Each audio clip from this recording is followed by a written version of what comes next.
everyone, this is योग Maya and welcome back to my YouTube channel Let's Learn with योग Maya। आज मैं आपके साथ जुड़ी हूँ बीपीएससी के जो है पीआरटी टीचर का जो सिलेबस है उस पर मैं डिटेल में डिस्कशन करूँगी कि कैसे कहाँ से कहाँ तक क्या आपको पढ़ना है, किस तरह से पढ़ना है, क्या क्या आपको इम्पॉर्टेंट रूप से ध्यान देना है। क्योंकि समय बहुत कम है तो आपको प्रॉपर तरीके से के साथ रणनीति के साथ पढ़ाई करनी होगी। तो सबसे पहली बात है कि आज जिस क्षेत्र पे मैं डिस्कशन करूँगी वो होगा जो 120 मार्क्स का जो मेरिट पेपर है आपका, जो 120 मार्क्स का है। पहला पेपर जो है पेपर 1 जो है वो लैंग्वेज का है, जिसमें 25 मार्क्स का इंग्लिश और 75 मार्क्स का हिंदी, बांग्ला या उर्दू में से कोई एक लैंग्वेज आपको चुनना है। वो चूँकि क्वालिफाइंग पेपर है उसके बारे में मैं बाद में चर्चा करूँगी। आज मैं जो इम्पॉर्टेंट पार्ट है वो 120 मार्क्स वाला, उसके बारे में मैं डिटेल डिस्कशन करने वाली हूँ। तो जो है 120 मार्क्स का जो पेपर है उसमें ये सारे सब्जेक्ट्स इंक्लूडेड है। मैंने पिछले वीडियो में बताया था, general maths, general reasoning, EVS, geography, जो है हिस्ट्री, करंट अफेयर्स, ये सारी चीज़ें इंक्लूडेड है। ठीक है, आपको जो इस पेपर के लिए पूरा समय जो मिलेगा 120 क्वेश्चन के लिए 120 मिनट्स मिलेंगे, यानी कि 2 आवर, 2 घंटे का पेपर होगा आपका। पेपर 1 भी 2 घंटे का होगा, पेपर 2 भी 2 घंटे का होगा। तो इसमें सबसे ज़्यादा जो ध्यान देने वाली चीज़ें हैं जहाँ से आप नंबर मैक्सिमम ग्रैब कर सकते हैं वो है, जैसे मैथ्स है, रीजनिंग है, ये सारे जगहों से क्या है आप फिक्स मार्क्स ले सकते हैं। ठीक है, यहाँ पे आपको जो है थोड़ा ध्यान देने की ज़रूरत है, थोड़ा स्टडीज़ अगर आप प्रॉपरली जो है टॉपिक वाइज करते हैं तो आपको आसानी हो जाएगी। ठीक है, आपको ऑलमोस्ट अगर देखा जाए जो बीपीएससी का पैटर्न रहा है टीचर्स एग्ज़ाम के प्रति, हाल ही में जो प्रधान शिक्षक परीक्षा हुई है उस सारे एग्ज़ाम्स को अगर देखा जाए तो ऐसा हम लोग अंदाज़ा लगा सकते हैं कि लगभग 25 क्वेश्चंस जो हैं वो मैथ से रहेंगे। ठीक है, 25 क्वेश्चंस मैथ से रहेंगे, जिसमें कि डिफरेंट टॉपिक्स हैं। आपको बोला गया है जो है बीपीएससी के चेयरमैन अतुल प्रसाद ने कहा है कि आपका जो प्रश्न होगा वो आप जिस कक्षा के लिए परीक्षा दे रहे हैं उसी के कक्षा की किताबों के अनुसार होगा। लेवल आपका हाई हो सकता है, यानी कि 1 to 5 में जो भी टॉपिक्स हैं उन्हीं टॉपिक से क्वेश्चन को लेंगे, लेकिन वो टॉपिक्स जो है किस लेवल के होंगे, इंटरमीडिएट लेवल के। तो आपको जो है ये मान के चलना है कि आपको जो भी टॉपिक्स पढ़ने हैं उसका लेवल हाई करके पढ़ना है।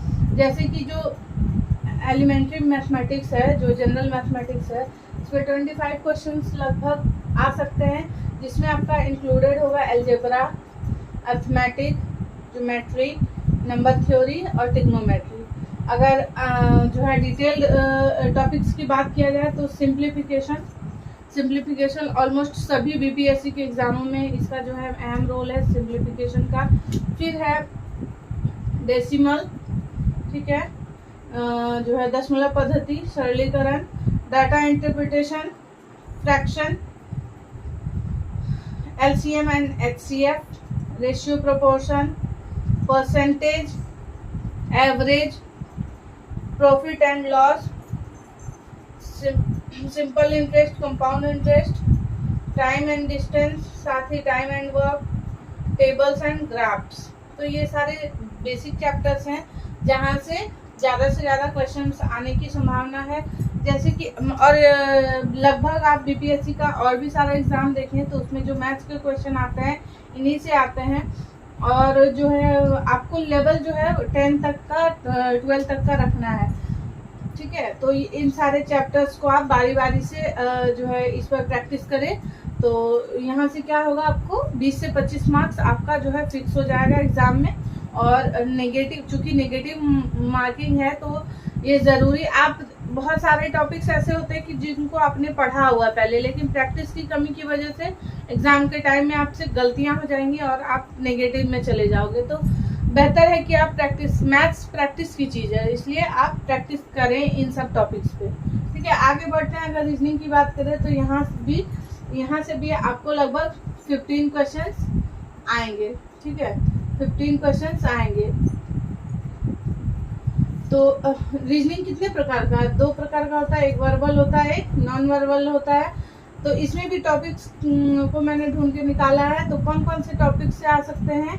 Analogy, similarities, differences, problem solving, analysis, decision making, visual memory, relationship, concepts, arithmetical हो गया, verbal figure and classification, verbal and figure classification, number series, एक दो चीजें छूट गई हैं जैसे कि कैलेंडर,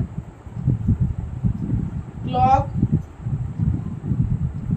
डाइस, ये सारे चैप्टर्स भी हैं जो इम्पोर्टेंट हैं। तो ये सारे चैप्टर्स को आप जो है देख लें। एग्जाम का जो क्वेश्चन है इन्हीं में से आएगा, इससे बाहर कुछ नहीं आ सकता है, क्योंकि जो है जनरली जो है रीजनिंग के यही टॉपिक्स हैं जो एग्जाम में पूछे जाते हैं। अगर बात ईवीएस की करें तो ईवीएस जो है ये पढ़ने की चीज़ है। ईवीएस जो है आप सबसे पहले जो है क्लास 1 से लेकर 10 तक का जो एनसीईआरटी बुक है उसमें अगर आप 1 to 5 की बात करें तो उसमें तो 3 to 3, 4, 5 में ईवीएस की अलग से किताब है, उसको तो ज़रूर ही पढ़ लें। उसके बाद क्लास 6 से 6, 7, 8, 9, 10 इसमें जो है कुछ एक चैप्टर्स हैं, जैसे साइंस का कुछ एक चैप्टर्स है जो कि ईवीएस के अंदर आता है। तो वो सारे चैप्टर्स को ढूंढ के आपको पढ़ना है।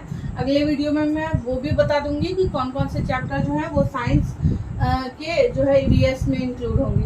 तो जो है बेसिकली आप 1 to 10 क्लास के एनसीईआरटी बुक या फिर बीटीबीसी की जो भी किताब आती है टेक्स्ट बुक, उससे आप ईवीएस की तैयारी कर सकते हैं। ठीक है, आगे बढ़ते हैं ज्योग्राफी की ओर। तो ज्योग्राफी जो है ये क्लास 6 से शुरू होता है। 6 to 12 क्लास की जो एनसीईआरटी बुक है वहाँ से आप इसकी तैयारी कर सकते हैं। दूसरी बात जो है ज्योग्राफी में बेहतर प्रैक्टिस के लिए, बेहतर मार्किंग के लिए आप मैप का यूज़ करें। जो है ब्लैंक मैप्स आते हैं, वहाँ पर आप डिफरेंट टाइप्स ऑफ मैप को यूज़ करें। जैसे ब्लैंक मैप ले लें, उसके ढेर सारे प्रिंट आउट्स रखें, उसमें जो है स्टेट का मैपिंग, नदियों का मैपिंग, पहाड़ों का मैपिंग, मिट्टियों का मैपिंग, डिफरेंट टाइप ऑफ जो है सॉइल्स का, इस तरह से मैपिंग के थ्रू अपने नॉलेज को इन्हेंस करें। ठीक है, कम समय में ज़्यादा चीज़ें आप याद रख सकेंगे। आगे बढ़ते हैं, हिस्ट्री की बात करें तो हिस्ट्री को इसमें क्या बोला गया है, जो है इंडियन नेशनल मूवमेंट्स। तो इंडियन नेशनल मूवमेंट्स का जो टॉपिक दिया गया है बीपीएससी ने जो पीडीएफ नोटिफिकेशन का दिया है उसमें हिस्ट्री को इसी रूप में लिखा गया है। तो बेसिकली आप जाने तो हिस्ट्री का ही वो पार्ट है। तो हिस्ट्री में जो है मॉडर्न हिस्ट्री आपको पढ़ना है। क्लास 6 से 12 की जो एनसीईआरटी बुक आती है हिस्ट्री की, आधुनिक भारत है, उससे रिलेटेड सारे बुक्स आप पढ़ सकते हैं। इनफ है। क्लास 6, 7, 8, 9, 10, 11, 12 इसकी अगर हिस्ट्री आप मॉडर्न हिस्ट्री पढ़ लेते हैं तो बहुत है, बहुत ज़्यादा ही है, इससे बाहर कुछ नहीं आ सकता। ठीक है, और बहुत सारी चीज़ों से तो आप परिचित भी हैं, जितने भी तरह के हैं, असहयोग आंदोलन है, साइमन कमीशन है, मुस्लिम लीग है, जो है डिफरेंट टाइप्स ऑफ जो है जो है जितने सारे मूवमेंट्स हुए हैं वो सारे जो है आपको यहाँ पे पढ़ने हैं। बहुत सारे चीज़ों से आप परिचित भी होंगे। ठीक है, तो क्लास 6 से 12 की एनसीईआरटी बुक या फिर बीटीबीसी की बुक या फिर एससीईआरटी की बुक, ये तीनों में से कोई भी आप प्रेफर कर सकते हैं। आगे अगर चलते हैं तो करंट अफेयर्स की ओर, जीए जो है जनरल अवेयरनेस, इस यहाँ पर जो है आपको थोड़ा सा ध्यान देने की ज़रूरत है। पहले तो आप जो है ये जान लें कि आपको अक्टूबर से ऑलमोस्ट सितंबर अक्टूबर 2022 से लेके जून जुलाई 2023 तक का आपको जो है स्टडी करना है। कब से? सितंबर 2022 से जून जुलाई 2023 तक। ठीक है, अगस्त में आपकी परीक्षा होनी है तो जुलाई तक का आप कर लें। क्या क्या चीज़ आप प्रेफर कर सकते हैं? प्रतियोगिता दर्पण सबसे पहले, हिंदी या इंग्लिश दोनों वर्जन की आती है बुक, जिसमें आप कंफर्टेबल हो उसको ले लें। प्रतियोगिता दर्पण। दूसरा है घटना चक्र, तीसरा स्पीडी का वन लाइनर भी आता है, उसको भी आप ले सकते हैं। तो यहाँ से आप जो है जीके जीएस की तैयारी कर सकते हैं, ठीक है।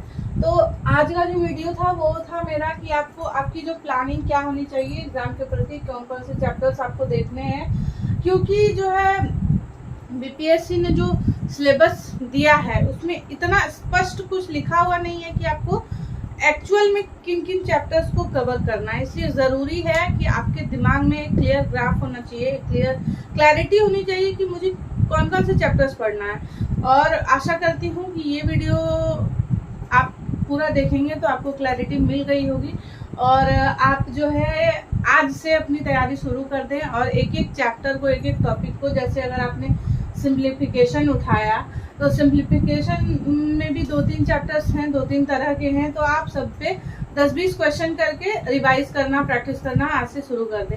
आपके एग्ज़ाम की तैयारी शुरू हो जाएगी, ठीक है। और जो है आज के लिए इतना ही, बहुत ज़्यादा कुछ तो है नहीं। आज तो मैंने सिलेबस डिस्कशन ही किया। आगे वीडियो में मैं स्टडी मटेरियल से रिलेटेड वीडियोस बनाऊंगी। आज के लिए इतना ही। Thank you so much. मिलते हैं आपसे अगले वीडियो में।